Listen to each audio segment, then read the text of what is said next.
Alors tout d'abord, la parole à Fabien Jobard, puisque vous êtes l'auteur d'une étude sur les émeutes britanniques. Vous êtes en mesure de nous dire que ce qui se passe en ce moment à Londres, ça n'a visiblement pas grand-chose de commun avec ce qu'on voyait dans les années 80 ? Non, au contraire. En fait, ce qui se passe aujourd'hui à Londres, c'est un peu une sorte de retour en arrière. Vous savez que les dernières émeutes qu'on ait connues justement dans les quartiers nord de Londres, c'est au milieu des années 80, en 1985 à Tottenham encore. Et ces émeutes-là de 85, elles venaient clore une période qui s'était ouverte à la fin des années 70 et terminée donc une petite dizaine d'années après, période qui voyait divers quartiers de Londres ou diverses villes de Grande-Bretagne s'enflammer à propos ou après des incidents avec la police, c'est-à-dire des configurations d'émeutes très classiques telles qu'on les connaît en France. Mais à l'époque, il y avait des revendications. Ça s'est calmé ensuite et on a eu d'autres sortes d'émeutes qui n'étaient pas engendrées par des conflits avec la police, mais qui naissaient soit d'affrontements entre les groupes ethniques, tels qu'on les appelle en Grande-Bretagne, soit d'affrontements avec des partis d'extrême droite dans les villes désindustrialisées du nord de l'Angleterre. Et ça, c'était en quelle année ? Oh, ça, c'était à la fin des années 90, début des années 2000. Ce sont des émeutes très importantes parce qu'elles ont marqué un coup d'arrêt à la politique d'encouragement des minorités. Ce sont les émeutes de Bradford, Oldham, Burnley, 99-2002, et qui ont sonné le glas d'un certain nombre de politiques sociales, de politiques culturelles, comme on les appelle là-bas, en Grande-Bretagne. Et du coup, aujourd'hui, en dépit donc des allers-retours politiques autour de ces questions-là, j'imagine en effet que les événements actuels à Tottenham doivent désorienter pas mal la société britannique. Dans les années 80, à la suite des émeutes, les pouvoirs publics anglais avaient encouragé de grands programmes, disons, antiracistes, de grands programmes d'encouragement des minorités, de valorisation de la différence culturelle dans l'espace public. Et puis, quand on a vu les affrontements entre les groupes, globalement entre les Antillais et les Indo-Pakistanais à la fin des années 90, au début des années 2000, sur lesquels l'extrême droite jetait en plus de l'huile, il y a eu une sorte de retour en arrière et on a mis en avant ce qu'on appelle là-bas la community cohesion, c'est-à-dire des programmes qui insistaient sur la... Oui, Fabien Jobard, c'était passionnant ce que vous nous racontez. Oui. Je vous entends, qui insistait sur la citoyenneté britannique avant tout, avant la différence. Alors aujourd'hui, donc, après, vous le voyez, c'est politique dans une direction, c'est politique dans l'autre direction. On voit à nouveau des désordres survenir et ça doit être très compliqué à analyser pour les politiques. Mais on a l'impression que la classe politique est désorientée, même si là, oui. David Cameron prend le taureau par les cornes.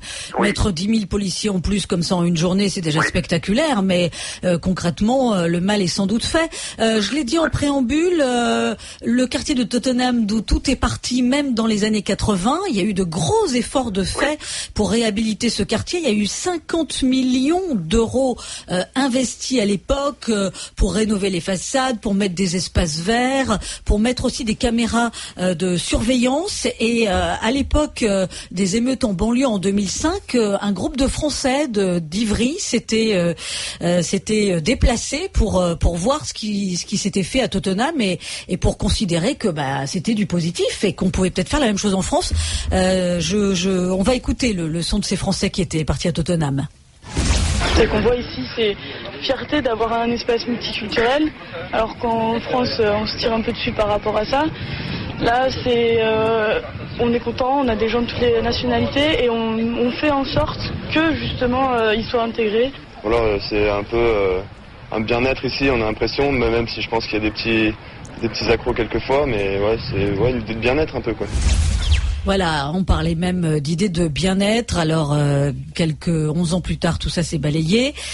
Fabien Jodard, un mot des policiers, de la façon dont ils travaillent en Grande-Bretagne, parce que on sent bien qu'il y a pas mal de récriminations envers ces policiers de la part des casseurs. Il y a même eu 3 tentatives de meurtre sur des policiers la nuit dernière. C'est quand même pas rien. Pourquoi on n'arrive pas à faire la paix entre ces jeunes et les policiers? Pourquoi est-ce que ce qui a été mis en place ne marche pas en Grande-Bretagne? Parce que je crois qu'on a voulu, il y a quelques années, créer une espèce de police de proximité. On voulait les intégrer dans le corps policier. Oui, tout à fait. De ce point de vue-là, la réponse des pouvoirs publics anglais aux émeutes du début des années 80 a été très différente de celle des pouvoirs publics français. Ils ont, dès les années 80, considéré qu'il y avait effectivement un problème de comportement policier vis-à-vis des minorités. Et ils ont pris le taureau par les cornes, comme vous le disiez tout à l'heure, d'abord en ouvrant leur rang aux effectifs issus de l'immigration, ensuite en contrôlant les pratiques, vous savez, les plus discrétionnaires, celles de contrôle d'identité, de fouille, également en contrôlant la façon dont se déroulent les gardes de vue, et puis en insistant sur le partenariat, c'est ce qu'on peut appeler la police de proximité, le partenariat entre les polices anglaises, parce qu'il n'y a pas qu'une seule police en Grande-Bretagne, il y en a 43, c'est pas du tout une police centralisée telle qu'on l'a chez nous. Donc entre les polices anglaises et les représentants locaux des communautés, comme on dit. Mais on a l'impression que ça ne marche pas, du coup. Alors, c'est compliqué. Vous savez, le problème d'une émeute, c'est que ça peut arriver partout, à n'importe quel moment. Ça ne veut pas dire pour autant qu'il faut tout jeter par-dessus bord et remettre à zéro l'ensemble des compteurs politiques. Un événement qui se passe mal, une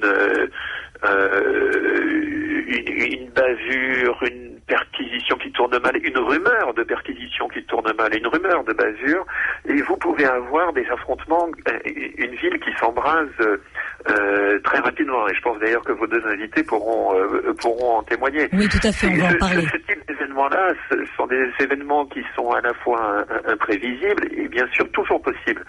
Donc je pense que aujourd'hui encore, la police britannique est l'une des mieux formées et l'une des mieux préparées au contact avec des minorités culturelles, avec des gens issus de l'immigration, avec des groupes différents dans la ville. Ça, ça je l'affirme alors de manière définitive, et sont pas les émeutes, quelle que soit leur violence de Tottenham, qui infirmeront ça. Simplement, ce qu'il faut voir, c'est que d'abord vous avez les facteurs que vous avez rappelés tout à l'heure, les taux de chômage, les difficultés d'accéder à une vie normale pour un jeune aujourd'hui à peu près partout en Europe. Mais on a le sentiment, Fabien Jodard, que tout ce qui a été mis en place, du coup, ça sert pas à grand-chose, là, en Grande-Bretagne. Attendez, raisonnons de manière contrefactuelle. Imaginez un instant que les 50 millions d'euros n'aient jamais été dépensés dans ce sens-là. À ce moment-là, vous auriez quelle situation à Tottenham? Vous auriez pas une émeute en 85 et une autre en 2011. Vous en auriez à peu près une tous les 6 mois pendant 25 ans. Donc en effet, vous pouvez mettre 2 nuits, 3 nuits, 4 nuits d'émeutes sur un plateau de la balance et 50 millions d'euros sur l'autre plateau de la balance. Je crois que ça n'a pas grand sens. Je pense qu'il était nécessaire, il était indispensable d'engager ces programmes-là. Il était indispensable d'engager toute la réflexion et toute l'action qui a été entreprise pour l'amélioration du service de police. Prenez un exemple, c'est tout à fait symbolique, mais la police de Londres, celle qui intervient aujourd'hui, s'appelle donc la Metropolitan Police Force. Aujourd'hui, ça s'appelle la Metropolitan Police Service. C'est-à-dire vous donnez un service aux gens. Et quand vous êtes policier en Grande-Bretagne, c'est dans cette optique-là que vous épousez la vocation policière, pour rendre service aux gens. Vous me direz, On est bien avancé aujourd'hui, on a 10 000 policiers en tenue de maintien de l'ordre qui essaient d'éteindre des incendies. Certes, oui, bah oui. mais si ça n'avait pas été fait, c'est pas aujourd'hui qu'on parlerait de Tottenham. On en aurait parlé bien avant, oui, tout à fait. Alors, dernière question, Fabien Jobard, parce que vous êtes chercheur au CNRS et vous êtes français, vous connaissez bien la Grande-Bretagne. Est-ce que vous pensez que ce que vit Londres et d'autres villes britanniques nous pend au nez en France, dans nos banlieues? Oui, comme je disais, de toute façon, ce type d'événement-là est toujours concevable. Il l'est d'autant plus en France, si vous voulez, que de toute façon, depuis 30 ans, ce type de manifestation-là, c'est-à-dire la violence collective, est un mode privilégié d'expression dans nos banlieues françaises, hein, et que les relations avec la police sont des relations toujours, partout, très tendues. Donc bien sûr, de toute façon, il suffit de ne pas remonter très très loin dans l'histoire pour voir qu'on a eu des événements comparables en France et que ils peuvent toujours survenir.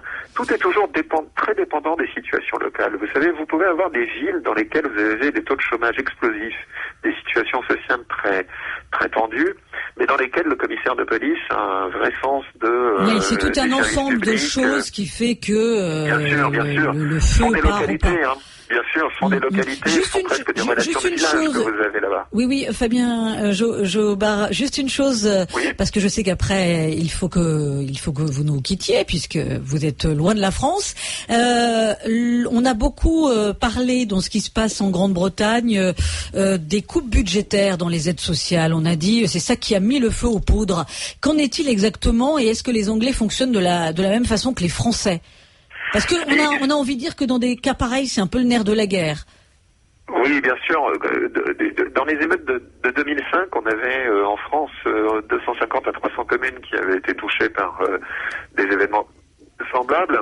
Et ce qu'on avait cru voir, hein, même si c'était pas tout à fait définitif, c'est qu'effectivement les villes dans lesquelles il y avait eu des émeutes étaient celles dans lesquelles il y avait eu le plus de coupes dans les budgets destinés aux associations, et qu'il y avait certains départements dont les villes s'étaient plutôt montrées calmes, et c'était les départements caractérisés par une prise en charge par le département des dépenses que l'État avait refusé d'assumer durant l'année 2004.